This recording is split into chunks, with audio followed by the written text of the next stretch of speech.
Selamat pagi Bapak Ibu Saudara yang terkasih dalam Tuhan yang pada pagi hari ini sedang berada di rumah untuk mengikuti kebaktian Gereja Baptis Indonesia Pabaton. Kita mengucap syukur kalau kita masih diberi kesempatan untuk kita boleh berbakti walaupun kita berada di rumah masing-masing. Kita terus berdoa agar COVID-19 ini dapat segera berlalu sehingga kita juga boleh bertemu di Gereja Baptis Indonesia Pabaton. Walaupun hingga saat ini pun sudah diadakan kebaktian di gereja, namun dengan protokol kesehatan yang berlaku. Baik Bapak Ibu Saudara yang terkasih dalam Tuhan, saya ingin mengingatkan kepada Bapak Ibu Saudara untuk mengirimkan atau mengumpulkan persembahan kepada Ibu Lydia Rahmat Erik, dan Saudara juga dapat melaporkannya, menginformasikannya kepada Ibu Lina Kelia. Bapak Ibu Saudara yang terkasih dalam Tuhan, kita akan memulai ibadah kita pada pagi hari ini. Tuhan Yesus adalah Raja Alam Raya. Dia yang kita kasihi, Dia adalah junjungan kita. Bahagia kita bersama Dia. Tuhanku Yesus, nyanyian pujian nomor 28.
Panggilan berbakti.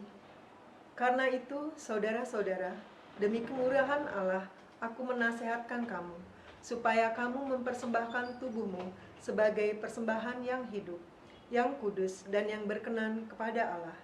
Itu adalah ibadahmu yang sejati. Roma 12 ayat 1. Mari kita bersama-sama dalam doa.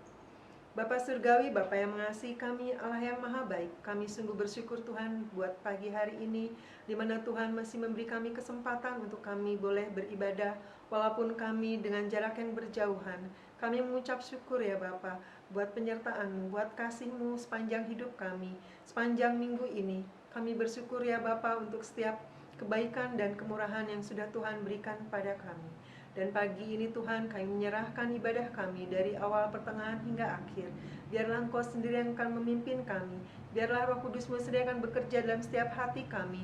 Ketika kami menaikkan puji-pujian, ketika kami memberi persembahan, dan ketika kami mendengarkan khotbah pada pagi hari ini. Terima kasih Tuhan Yesus, terima kasih. Kami menyerahkan doa kami yang jauh daripada sempurna ini. Karena hanya di dalam nama Tuhan Yesus kami sudah bersyukur dan berdoa. Amin. Sangat besar anugerahnya.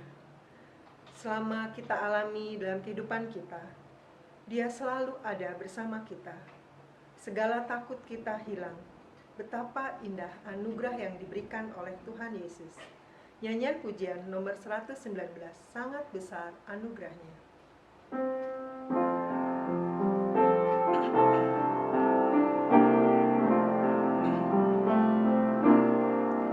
Sangat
Bapak Ibu Saudara yang terkasih, beberapa bulan terakhir ini kita menghadapi pandemi COVID-19. Dan ada banyak hal yang kita alami yang belum pernah kita alami. Ada banyak hal yang tidak kita mengerti terjadi pada saat ini. Tetapi satu hal yang kita perlu yakini, bahwa Allah peduli dengan apa yang kita alami dan kita hadapi. Walaupun banyak perkara, tetapi kita harus ingat bahwa Allah selalu ada bersama dengan kita. Nyanyian Allah Peduli.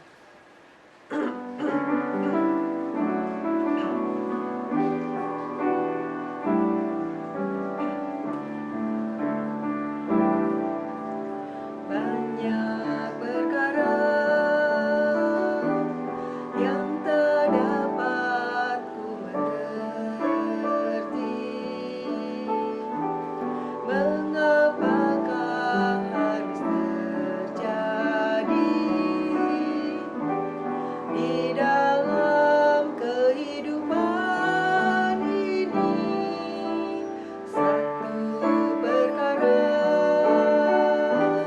yang ku simpan dalam hati, tiada satu pun kan terjadi tanpa Allah peduli. Allah mengerti, Allah peduli segala persoalan yang kita hadapi. Tak akan pernah dibiarkannya ku bergumul sendiri, sebab Allah mengerti. Kita pujikan kembali banyak perkara. Banyak perkara yang tak dapat ku mengerti. Mengapakah harus terjadi di dalam kehidupan ini? Satu perkara yang ku simpan dalam hati, tiada satu pun kan terjadi tanpa Allah peduli. Allah mengerti, Allah peduli segala persoalan yang kita hadapi. Tak akan pernah dibiarkannya ku bergumul sendiri, sebab Allah mengerti. Kita akan masuk dalam doa syafaat yang akan dipimpin oleh Bapak Joni. Mari kita bersama. Segala berkat, puji dan syukur senantiasa kami naikkan karena Engkau Allah yang Maha Baik. Kau senantiasa mendampingi kami dalam keseharian kami. Kau senantiasa memberikan kewaspadaan kami dalam kehidupan kami, sehingga kami tidak akan tergelincir karena tangan yang kuasa senantiasa menopang kehidupan kami. Oleh karena itu ya Bapak, intinya kami bersyukur atas campur tangan dan pendampingan-Mu selama ini. Bapak Saudari, kami tahu bahwa saat ini kami harus hati-hati dalam menyikapi suasana sekitar kami. Tetapi kami tidak boleh kalah. Oleh karena itu ya Bapak, berikan kami semua hikmat untuk menyikapi keadaan yang kurang menentukan ini, agar kuasa Roh Kudus akan senantiasa memberikan kami untuk dapat berlaku bijak di tengah-tengah kami. Bersyukur atas kesehatan yang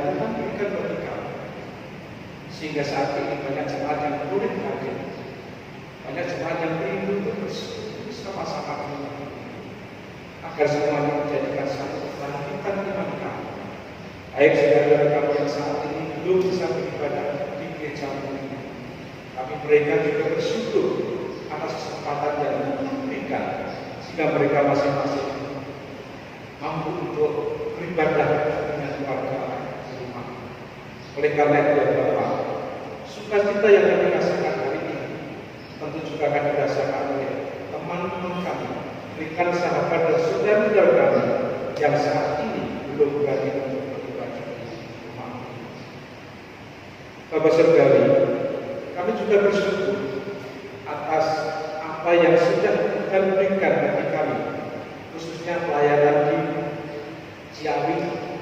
Kalau kami belum mampu datang sama untuk mengajar, tapi memberikan hikmat bukti untuk terus melakukan pelayanan ini dan menyerahkan anak-anak yang semakin hari semakin memahami akan firman, agar pertumbuhan mereka juga akan semakin baik dan akan menjadikan dampak yang baik pula di antara mereka. Demikian juga kami bersyukur atas pelayanan Tanjung Merawat. Sekolah minggu yang semakin hari semakin baik, memerlukan tempat yang sesuai dengan jumlah ajarannya. Oleh karena itu, kami berdoa agar kiranya Engkau berkenan untuk memberikan berkat bagi Pak Osman bersama Ibu dapat mengembalakan gereja yang akan kami rawat ini sesuai dengan apa yang diberikan, berkembang sesuai dengan apa yang ada di sana. Bapak, kami percaya bila semuanya terjadi denganmu, maka rencana mudah bagi kami. Dan juga setelah minggu yang ada di gereja baptis pada Bapak, bila hampir sampai saat ini belum bisa kami mulai, tetapi akan memberikan pertumbuhan yang berarti bagi anak-anak kami yang lama tidak ketemu. Oleh karena itu, Tuhan, sebagai guru-guru setelah minggu, kiranya tetap akan memberikan pelajaran baik melalui online ataupun sapaan-sapaan yang tentu akan membangun iman anak-anak kami. Kami juga berdoa untuk setiap organisasi yang ada di gereja ini, kiranya akan terus bisa berkomunikasi, membuat pelayanan secara kolegial, sehingga apa yang sudah kami rencanakan bahwa gereja ini bertumbuh dari dalam, bukan saja bertambah secara kuantitas. Berikan hikmat bagi kami semuanya, Pak, agar setiap panitia perancang mampu mengkoordinasikan pelayanan satu dengan pelayanan yang lain, sehingga gereja ini akan menjadi gereja yang besar, gereja yang memuji Tuhan, dan mempunyai jemaat yang setia, pelayanan para pelayanan yang setia. Bapak Saudari, kami juga menyerahkan rekan-rekan kami yang saat ini sedang sakit. Kiranya Tuhan akan memberikan kehidupan, dan juga bagi yang melakukan pekerjaan. Kami tahu Tuhan bahwa sekarang serba sulit, tetapi bila mana semua kami serahkan ke dalam tangan kuasa-Mu, maka tidak ada yang mustahil. Kami percaya bahwa segala apa yang sudah Tuhan berikan bagi kami itu merupakan satu bukti bahwa Engkau tidak akan pernah lepas dari kehidupan kami serta apapun dalam kehidupan ini. Terima kasih Tuhan Yesus. Sekali lagi kami menyerahkan gereja baptis Panggabean ke dalam tangan kuasa atas kehadiran Bapak kasta sepupu yang bersedia untuk melayani gereja ini. Tuhan akan berikan kami semua sukacita dan juga kerendahan hati untuk menerima amanat Tuhan yang sudah Tuhan berikan, terlepas dari kebaikan dan kesalahan. Tapi itu adalah membangun sehingga kami bersyukur, sehingga kami juga akan belajar bagaimana mengambil sekarang Tuhan, sehingga kami mampu untuk mengalami pertumbuhan yang berarti bagi kami. Inilah doa syukur yang kami serahkan hanya di dalam tangan Tuhan yang tunggal, Tuhan kami Yesus Kristus. Amin.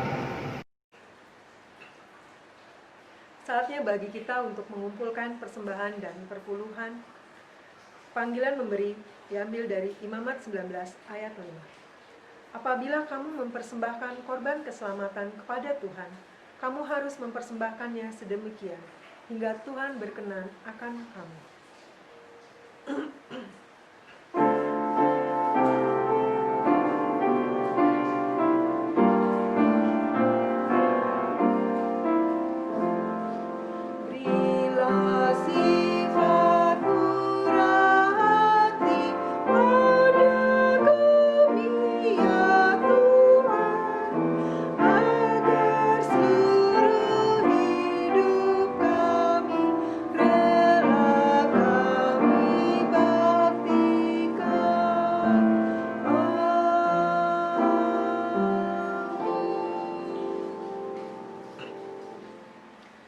Ajar kami Tuhan untuk menghitung hari-hari agar kami beroleh hati bijaksana.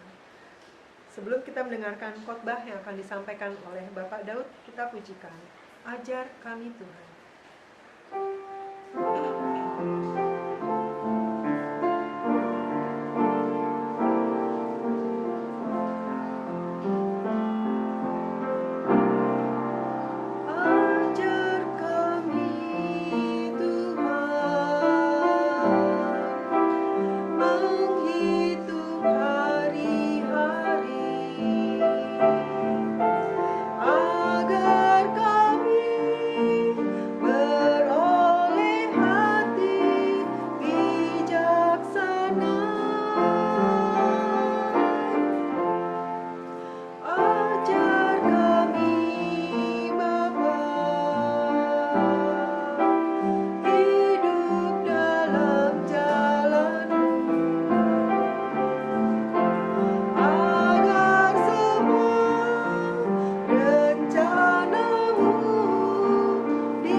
Selamat pagi, Bapak sekalian. Kita akan berdoa. Tuhan kita, Tuhan yang Maha Esa, selamat pagi Bapak. Saat ini kami menyerahkan Bapak. Saat kami mendengar firman, kita menikmat dan hati, dan hati yang kita sedang dalam firman-Mu. Layanan kami akan tambahkan syukur.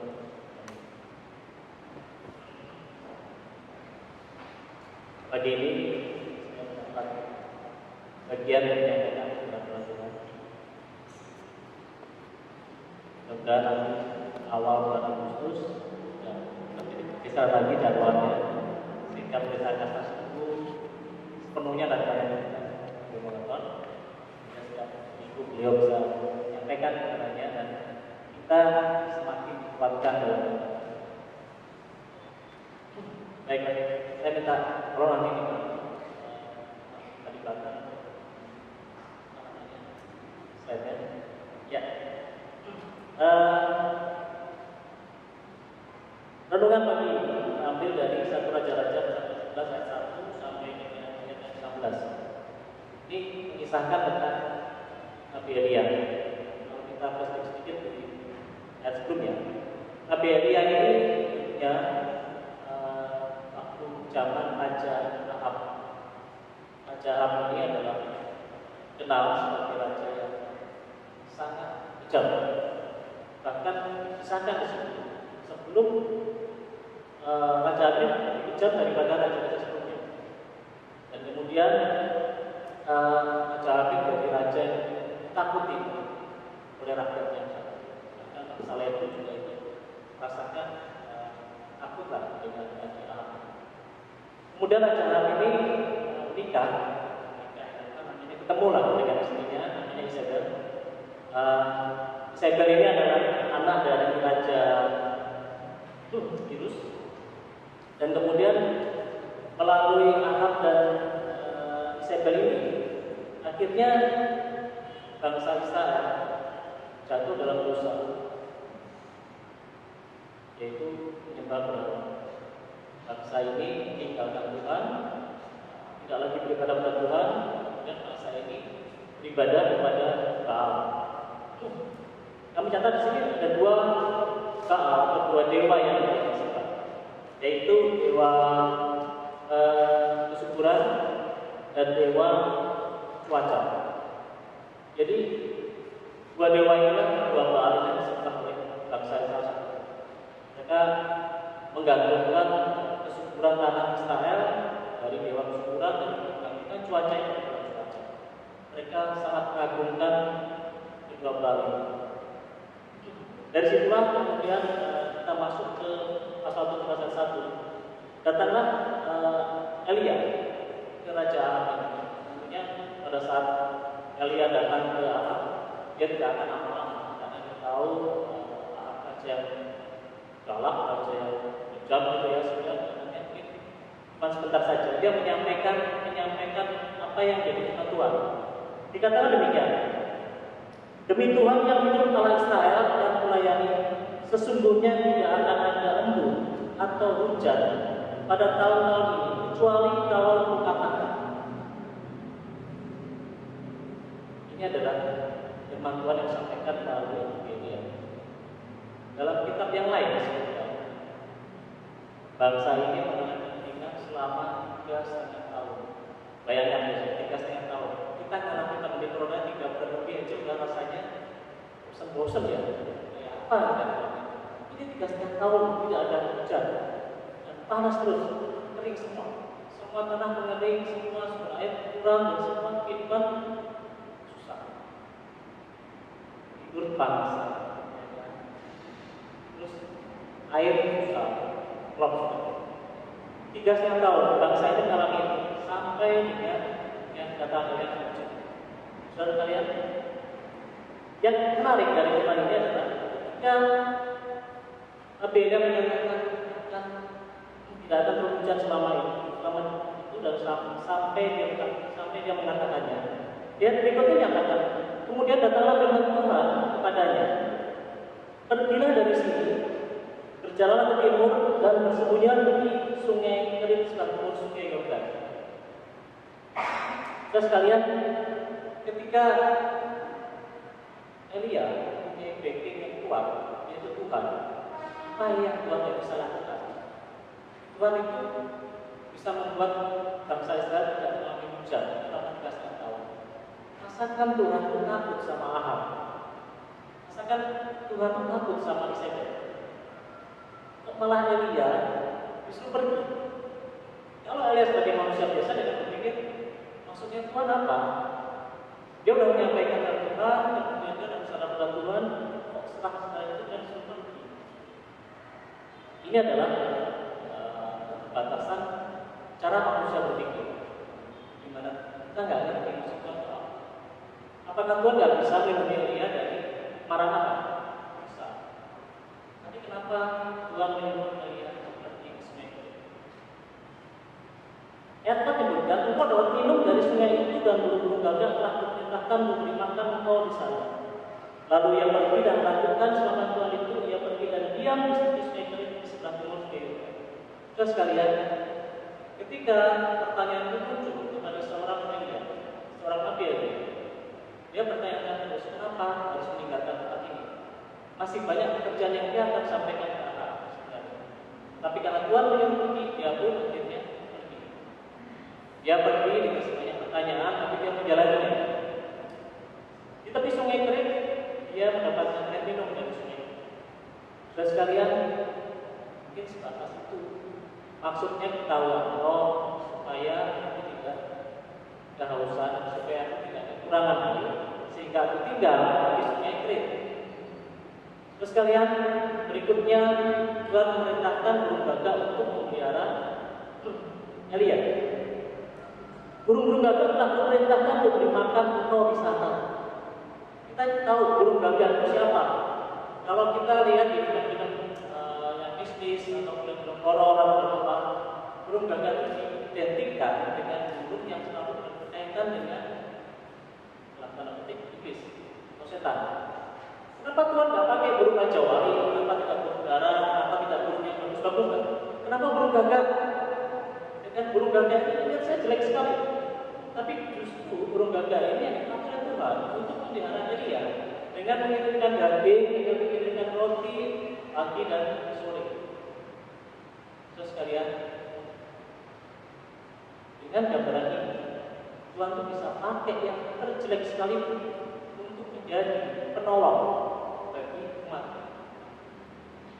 Burung gagak yang image-nya adalah jelek ternyata dipakai oleh Tuhan untuk menolong Elia.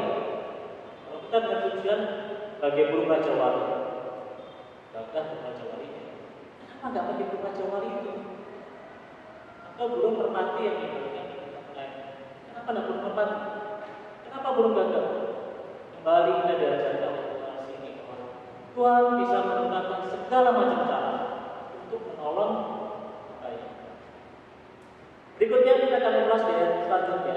Di ayat yang berikutnya disebutkan bahwa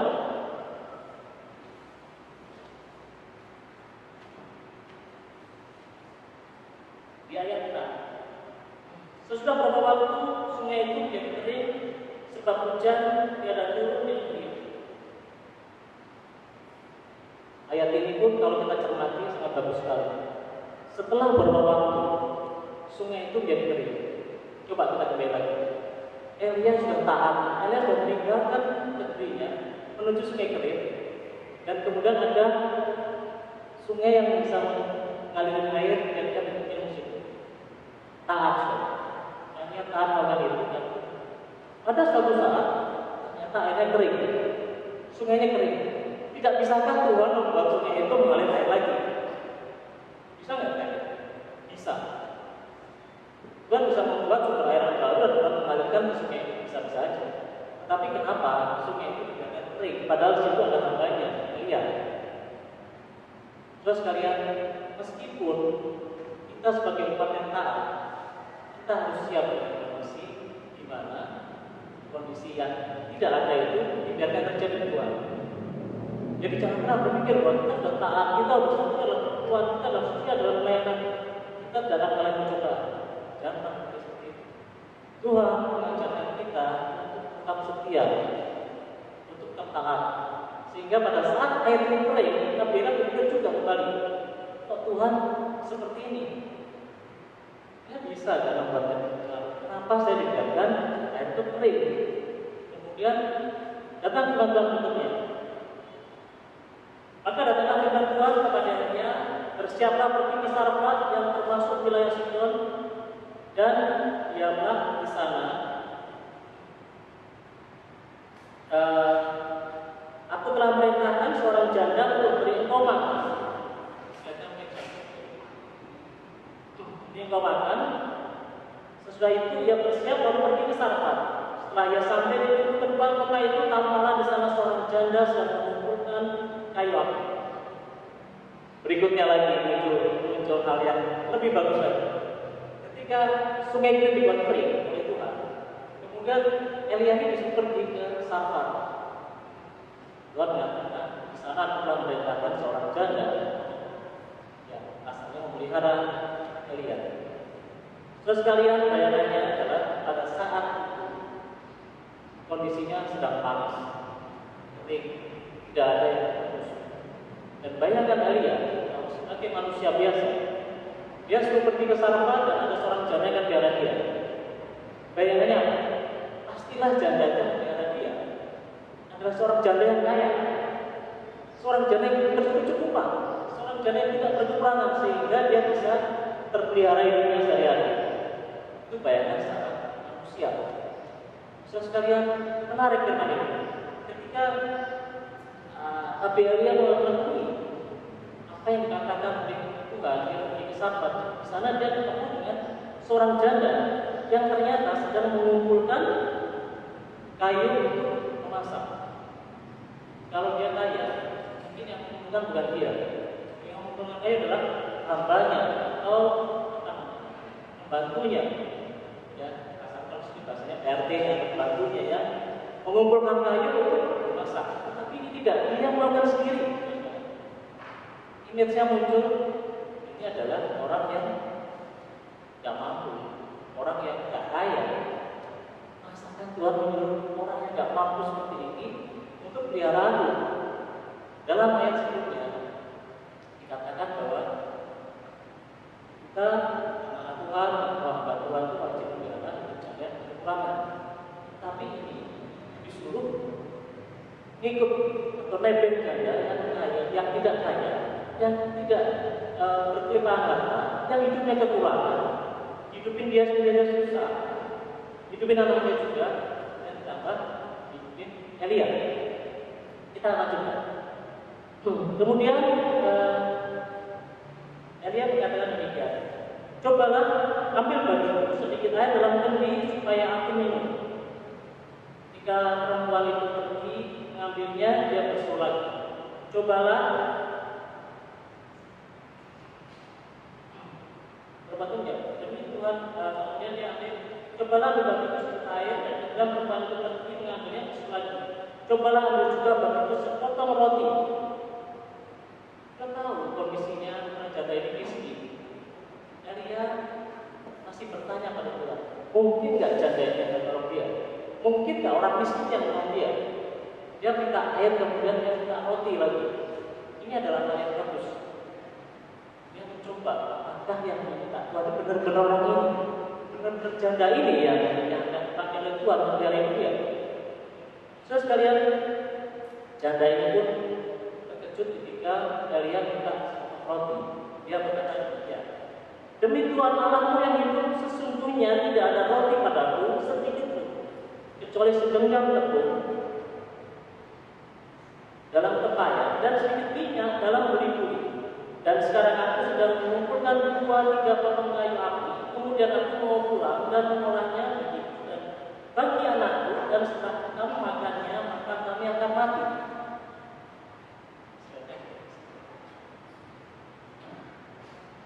Saudara sekalian, ketika janda ini mengatakan kondisinya, ada yang unik disampaikan sini. Janda ini hidup di negeri yang dalam kondisi yang menyembah Baal, menyembah berhala. Kemudian ketika Elia menyampaikan permintaan roti kepada dia, apa yang dikatakan oleh janda ini? Dia mengatakan, demi Tuhan Allahmu yang hidup, demi Tuhan Allahmu yang hidup. Kenapa dia menyebutkan demi Baalku yang sakti, demi Baalku yang hidup? Kenapa dia menyebutkan demi Tuhan Allahmu yang hidup? Suatu pernyataan iman dari seorang janda sahabat ini yang menyatakan bahwa Allahnya Elia adalah Allah yang hidup. Kalau kita balikin, kamu nggak tahu Allahnya Elia itu, kenapa kamu nggak cuma lihat? Kenapa kamu nyembah Baal gitu kan ya? Tapi dia sampaikan seperti itu kepada hamba Tuhan Elia, demi Tuhan Allahmu yang hidup. Dia secara iman mengakui bahwa Allahnya itu adalah Allah yang hidup dan bukan Baal yang mati yang tidak bisa berbuat apa-apa. Terus kalian kalau kita kembali sedikit ayat ini, ketika Elia menyampaikan tidak ada hujan selama dia nggak berkata, seolah-olah Elia yang menunjukkan, Tuhan yang menunjukkan oleh Elia, bahwa coba dewa kamu yang kamu sembah, dewa cuaca dan dewa kesuburan itu, mampu nggak berbuat seperti yang aku lakukan? Mampu nggak selama tidak ada hujan, dewa kamu yang kamu sembah itu menurunkan hujan? Atau mampu nggak dewa kesuburan kamu itu bisa menyembuhkan tanah karena tidak ada hujan? seolah tantangan Tuhan yang menantang, challenge di Dewa Baal itu. Ahab dan Yesaya ditantang seperti itu. Coba tunjukkan, mampu nggak Dewa Baal? Dan kemudian dampaknya masyarakat begitu luas, tidak ada hujan, tidak ada subur tanah, semuanya kering. Saudara sekalian, slide-nya lanjut lagi. Slide-nya lanjut lagi. Nah, terus ya. Kemudian yang terjadi adalah si janda Safat ini mengalami kondisi yang sangat memprihatinkan, mengalami kondisi yang sangat kekurangan, dan kemudian hidupnya tinggal menghitung hari. Minyaknya tinggal sedikit dan tentunya tinggal segenggam, dia minum roti, mungkin nanti zaman dan saat itu seperti saya gambarkan, mungkin ada ilustrasi seperti itu, dia bikin roti dan kemudian dia mati. Tapi kemudian Elia berseru pada dia, dia ikutnya. Ayat 13 katanya, tapi Elia berkata kepadanya, janganlah takut, buatlah seperti yang kukatakan. Tetapi buatlah lebih dahulu bagimu sepotong roti bulat kecil daripadanya dan bawalah kepadaku. Kemudian barulah membuat bagimu dan bagi anakmu. Ketika diperintahkan oleh orang yang baru pertama kali dia lihat, diperintahkan oleh orang yang baru pertama kali kita temui, apa yang kita lakukan? Kita curiga. Kita akan mempunyai cara berpikir yang hati-hati, waspada. Jangan-jangan orang ini jangan orang ini takut, jangan orang ini mau melakukan shopping misalnya. Lihatlah perempuan Safat ini. Dia begitu menurut apa yang dikatakan oleh Elia. Dikatakan ya 15. Lalu pergilah perempuan itu dan berbuat seperti yang dikatakan Elia. Maka perempuan itu dan Elia, dia serta anak-anak itu makan dalam waktu lamanya.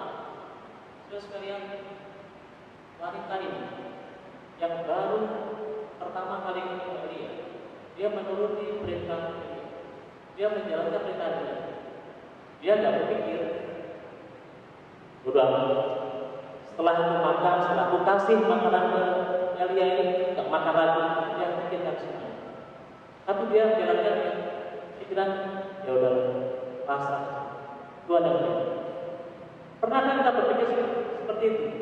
Ketika kondisi kita mengalami kondisi yang sangat jelek, kondisi yang sangat terpuruk bagi kita, kemudian kita berpikir, bodoh amat, Tuhan akan selesai, Tuhan akan jawab, Tuhan akan selesaikan. Mungkin kita sering berpikir seperti itu. Tetapi biasanya pikiran itu adalah yang terakhir. Kalau mungkin dalam tahapan berpikir itu ada beberapa tahap gitu ya, malah 4 atau 5 tahap gitu ya. Itu tahapan terakhir. Ketika kita tidak bisa ngapa-ngapain lagi, berpikir seperti itu. Ya udahlah, pasrah Tuhan. Kita selalu mengedepankan cara pikir kita, secara manusia, secara logik kita, secara keilmuan kita, secara kemampuan kita berpikir dengan cara pelajaran kita yang lain. Kita selalu dengan berpikir, oh seperti ini, seperti ini. Kita sebenarnya berimprovisasi dengan cara kita menyelesaikan masalah. Itu jelek? Tidak. Itu bagus. Kita tidak menyerah. Kita tidak nampak meletakkan masalah kita pada kondisi yang besar, serah masalah itu. Tidak, masalah. Wanita ini dengan segala keterbatasannya, segala ketidakmampuannya, dia pasrah. Dia menjadi hal yang pertama dilakukan adalah berserah. Kita hidup di masa yang sekarang ini, ketika pada kondisi yang sulit, kita akan berpikir dengan cara yang kreativitas kita. Kita berpikir bagaimana kembali. Nah, saudara sekalian, kita dapat meniru apa yang dilakukan oleh Elia, apa yang dilakukan oleh janda Safat ini, dengan perhatikan hal-hal yang tadi kita baca. Mungkin bagian terakhir, tepung dalam pakaian itu sudah habis dan minyak dalam bumbu itu sudah berkurang, seperti Tuhan yang mengucapkannya dengan perkataan Elia. Saudara sekalian, kita membaca kebenaran firman Tuhan lagi. Elia, janda Safat ini tidak mengalami kekurangan. Slide berikutnya. Ya. Elia dan janda Safat ini telah melakukan bagiannya. Kita belajar pada pagi ini. Elia dan janda Safat melakukan bagiannya, yaitu taat. Bagian mereka yang melakukan adalah taat. Elia dengan segala kenabiannya, dengan segala kemampuannya, dia berpikir segala macamnya, dia ikuti perintah Tuhan, mulai dari suku keluar dari negeri itu, tinggal di sungai ini, dipelihara oleh burung gagak, kemudian disuruh pergi ke Sarfat, hidup dengan seorang janda yang miskin. Elia melakukannya. Padahal kalau dipikir, Tuhan kita kaya, Tuhan kita sangat berkah, tapi Elia ngikuti perintah. Dia ngikuti perintah Tuhan manapun di sana. Secara manusia, kalau itu terjadi pada kita akan menolak. Tuhan kita nggak sayang sama kita. Tuhan kita tidak pelihara kita. Kita udah kesal banyak orang seperti itu. Tapi kita tidak pernah melihat apa di balik itu. Apa di balik kejadian yang kita alami ketika Elia melakukan bagian ini, yaitu taat. Tuhan melakukan bagiannya. Yang pertama, Tuhan mengubah situasi yang tidak pasti menjadi penuh kepastian bagi Elia dan Safat. Kita pun juga mengalami seperti itu. Ketika kondisi kita tidak pasti, ketika kita berserah, ketika kita tidak Tuhan, Tuhan akan mengubah situasi yang tidak pasti menjadi pasti. Terus kalian banyak saudara kita di luar mengalami kondisi tidak pasti. Ketika 3 bulan dirumahkan, ketika 3 bulan lebih ya, dan sekarang kan masa normal. 3 bulan dirumahkan, banyak yang mengeluh. Saya pernah kerja di bagian yang berhubungan dengan kerjaan manusia. Berapa kali saya terima SMS atau WA, Pak, ada nggak kerja? Pak, ada nggak job yang saya bisa masuk? Semua orang butuh kerjaan, semua orang butuh penghasilan untuk dapat menghidupi kebutuhan sehari-hari. Semua teman-teman, semua saya kira baik. Bayangkan apa yang saya lakukan. Saya kalau mereka semuanya perusahaan tempat saya kerja punya saya. Bukan, saya tidak bekerja, saya dengan karyawan. Di tempat saya itu juga melakukan pengurangan-pengurangan. Sehingga apa yang saya lakukan? Saya selalu mengajak mereka berdoa bersama dulu. Kita berdoa untuk kondisi yang baik. Kita berdoa untuk kondisi yang sedang diperlukan oleh Tuhan. Saya selalu mengharapkan mereka untuk mengedepankan keimanannya dulu. Bahkan di tempat kami pun ketika kami selesaikan berapa orang, kepala cabang juga kami selesaikan, mereka pun juga mengatakan demikian. Puji Tuhan saya bisa bersatu sedikit dengan mereka. Tuhan itu tidak pernah meninggalkan mereka. Ini semua pasti ada rencananya. Saya sampaikan demikian. Meskipun dalam hati saya berpikir kasihan. Bagaimana kehidupan depan kami? Tapi dengan kehidupan itu, yang saya sampaikan seperti ini adalah apa yang saya sampaikan kepada anak saya. Tuhan itu tidak pernah tinggalkan kita. Kalau kita taat, kita percaya, Tuhan akan melakukan bagiannya. Itu Tuhan akan mengubah sesuatu yang pasti menjadi pasti. Tuhan akan pelihara kita. Kemudian yang kedua, Tuhan itu menyediakan mukjizat berlipat ganda. Ketika kita taat, ketika kita menjalankan firman Tuhan dengan benar, janda Safat itu dan juga Elia dipelihara hidupnya sampai berapa waktu lamanya dengan genggam tepung dan minyak sedikit dalam beri-beri. Hal yang mustahil. Hal yang mustahil terjadi ketika tidak ada lagi makanan yang bisa dimakan, tidak ada lagi hal yang bisa dipakai untuk hidup bertahan hidup, tetapi Tuhan pelihara melalui genggam tepung, melalui beri-beri dalam minyak yang sedikit. Dimulai dari kata-kata taat, kata-kata berserah. Terus kalian, segala hal dimulai dengan ketaatan yang mutlak kepada Allah. Kita mengalami kondisi saat ini, ketika kita taat, ketika kita melakukan semua perintahnya, semua menjadi yang baik.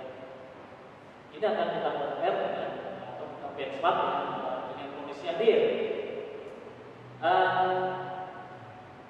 Ketaatan. Ketika pemerintah memerintahkan kepada warganya, semua orang yang keluar wajib pakai masker, wajib dengan protokol COVID, jangan berkerumun segala macamnya. Apa yang kita lakukan? Apakah kita pakai masker itu karena terpaksa? Kita pakai masker karena kesadaran? Ataukah karena kita takut? Kalau di Jakarta kemarin nggak pakai masker tutup ya, suruh nyapu jalan. Ya kemudian kita semuanya apakah melakukan itu dengan ketaatan atau dengan terpaksa?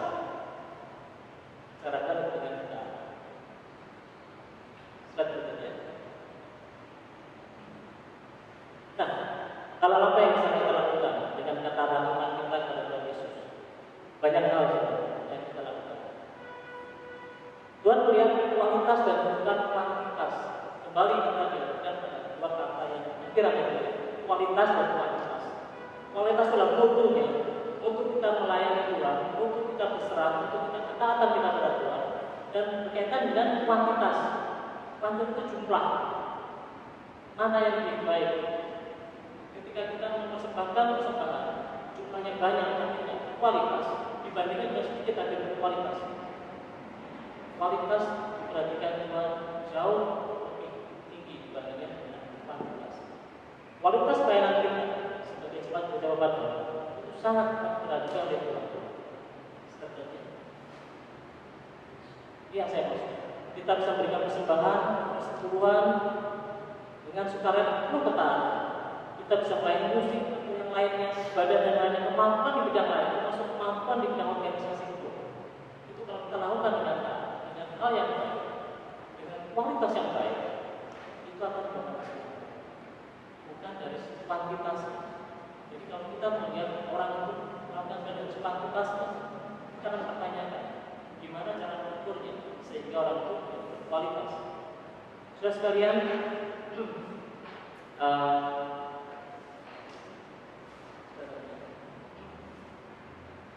sebagai terakhir, karena kita dibatasi 30 menit, target kita 1 jam harus selesai.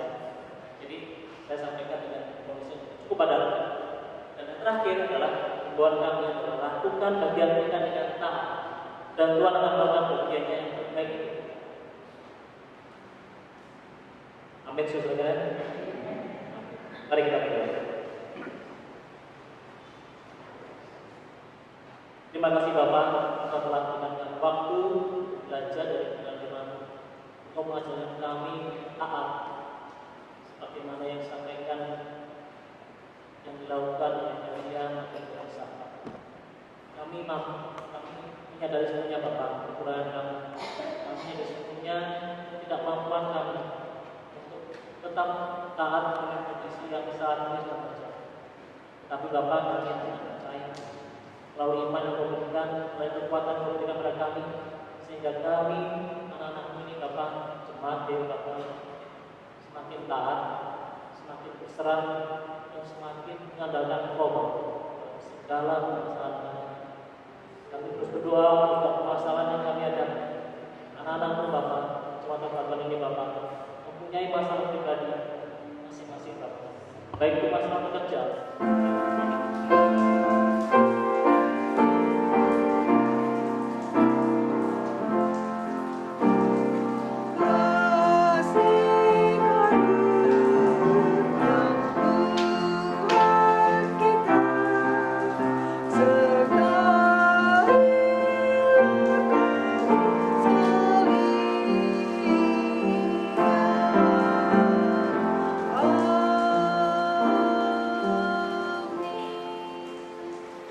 Selamat hari Minggu, Tuhan Yesus memberkati.